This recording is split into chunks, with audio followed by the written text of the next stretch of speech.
But if you want to be the best, you watch the best. You look at the best. You know, you watch them and you have their lifestyle. Don't be like this, have their lifestyle. And that's what it's all about. Have the lifestyle of the greatest. Yeah. And it'll take you anywhere you want to go. I'm no longer embarrassed. I'm no longer ashamed. Being ashamed is one of the biggest things that kill people nowadays. In their minds, kill them from moving forward. I'm ashamed of myself. Don't ever be ashamed of anything you've done in your life. Face it, fix it, make it better. We are humans. But then again, if you always think that we're humans, you will always just be a human and always make the same fucking mistakes. Your life is a book. You got a bunch of chapters in your book, but when they close that book, how good was the book? What was the ending to your book? If the ending to my book can be so amazing because of all that was done, not the money, all that was accomplished, the first to do, the man that did this, he caused the merger between this. Because of his commitment and growth to this, the communities were then given this, made education this, changed the way the schooling was blah, blah, blah, gave books, gave computers, gave all of the things that can be associated with you and your existence become a part of the chapters in your book. Let's say you have no classes, no nothing. There's no purpose in your life. You know, people need to have purpose to get up. They need purpose to perform. You need to get to a point in your life where there's nothing on the docket. There is no 5K. There's no I'm going to get into school to be this or that and still perform to the highest level. Because what people don't get is one day that thing's going to come up. And if you're not constantly performing without purpose, you're not going to be ready when the time comes. You can decide to be rich, but you first have to think it. The difference between successful people and non-successful people is here. I'm no better than none of y'all. If you want to be successful, you have to change this. I just don't need a mansion to be happy. I don't need a supercar to be happy. I don't really need anything outside of this. You know, as long as I have a bed and a bathroom, I'm fine. So because of that, I don't have any liabilities outside of the company, so I can just reinvest it all. Because like, I don't have to have the fear of, well, if things don't work out, I can't maintain my crazy lifestyle or my down payment each month's like 50 grand on my 5 supercars and $100,000 on this giant mansion and insurance and all this other stuff. And to me, money is just fuel to grow the business and help people. But while you're fighting for a seat at the table, I'll be down in Atlanta building my own, because rather than being an icon, I want to be an inspiration. Every dreamer in this room, there are people whose lives are tied into your dream. Own your stuff, own your business, own your way. For sure, one way to restore levels of motivation, drive, enthusiasm, and to some degree, confidence that things could be different is through deep rest. Things like sleep, right? When things are really, really hard, when kids are just like, they're like falling apart, you know, it's like you put them to sleep, they wake up and they're like delightful. They're like running around in their pajamas when they're little. And a teenager wakes up after a good night's sleep, they might be a little like surly, but we're back. Adults are like this. The world is falling apart. You go to sleep, you wake up, okay, I might be able to manage this. We know that. What makes it hard is your lack of belief that it can happen for you. The fact of it is, though, it's very doable. See, but you got to change, though. If you keep doing what you've been doing, you're going to keep getting what you've been getting. So if you're at a place in your life and you ain't happy with it, you have to change some things. But you have to make a conscientious decision that you're going to change. And it's not dependent on anybody else. It don't matter what your mama think. It don't matter what your coworkers think. It don't matter what your siblings think. It don't matter what your children think. It don't matter. What still surprises you the most about people?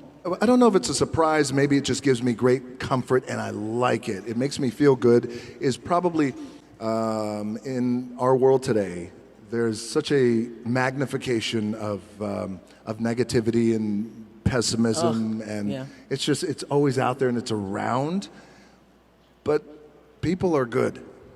The majority of people, I feel, are good. In their heart, they're good. I believe that. Perspective drives performance every day of the week. How we view what we do will always affect and impact how we do what we do. How we do anything is how we do everything, right? Yes, sir. But for most of us, we change our dedication, our commitment, how we show up, our sacrifice, depending upon situation, circumstance, external factor, and sometimes people. And so you've got to put in the effort to know more about your industry than anybody else. And that's the brains part, and that's the effort part as well. Because look, if you're competing with me, you better know what you're doing, otherwise I'm gonna kick your ass, you know, and you're not gonna outwork me. And so, you know, the combination is usually what kills businesses early on more than anything. And so every aspect of my life has been built to be impenetrable.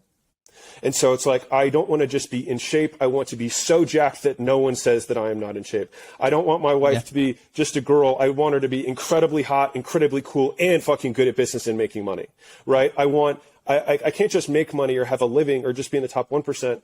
Like, I want so much money. And the real reason is because I just want everyone to leave me alone and not hurt me, right? And so the new games that I'm trying to play are to die the person who gave the most.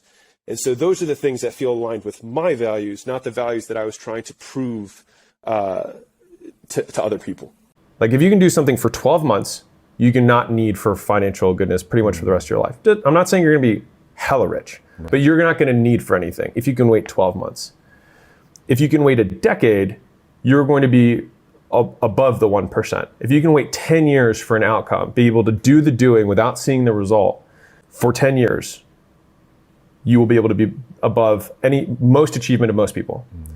And if you can wait a lifetime and you don't even need to see the result of your doing this, even while you are alive, but know that it may get done after you pass, then I believe that you can change the world. I think leaders get in trouble when they quit caring for their people.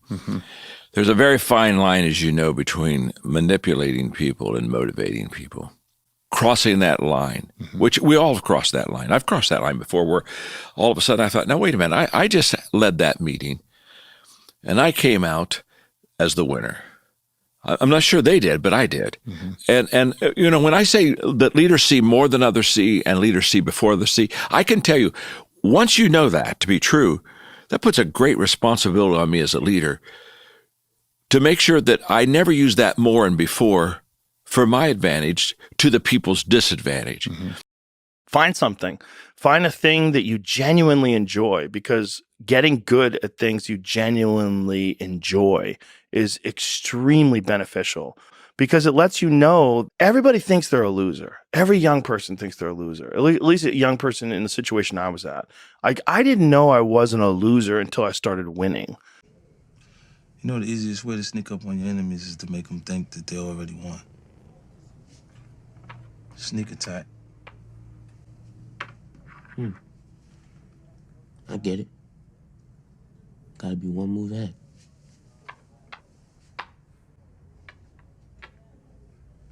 Nah, son, you gotta be 3 moves ahead.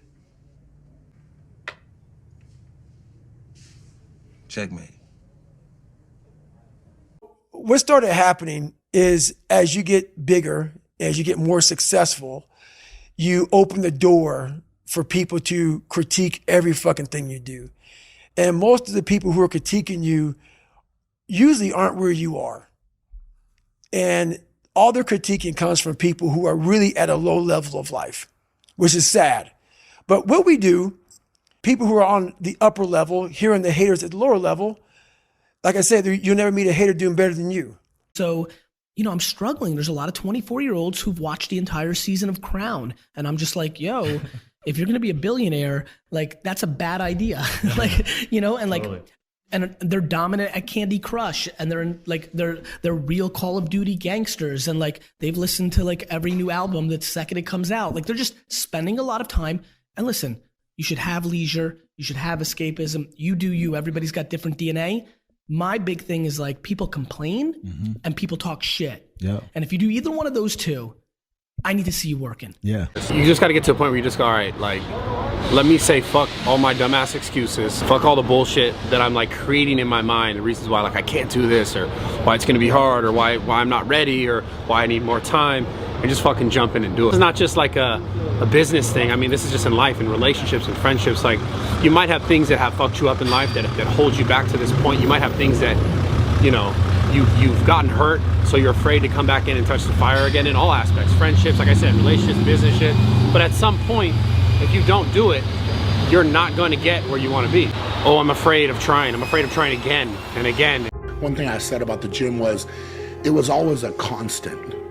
You know what I'm saying? Like a 45-pound bar weighs 45 pounds, whether you have a shitty day or a great day, or life is throwing you curveballs or throwing you obstacles or whatever. Like, it wasn't all freaking, you know, sunshine and roses all the time. Like, there were days, man, where life didn't make sense and things weren't going right and nothing was clicking and that type of thing. But I remember I could go into the gym and lift some weights, and those weights didn't care if I had a good day or bad day, and they weren't judging me for, you know, I mean, they were just there to be lifted. You know what I'm saying? And it made sense to me, and it made, like, that was always my constant.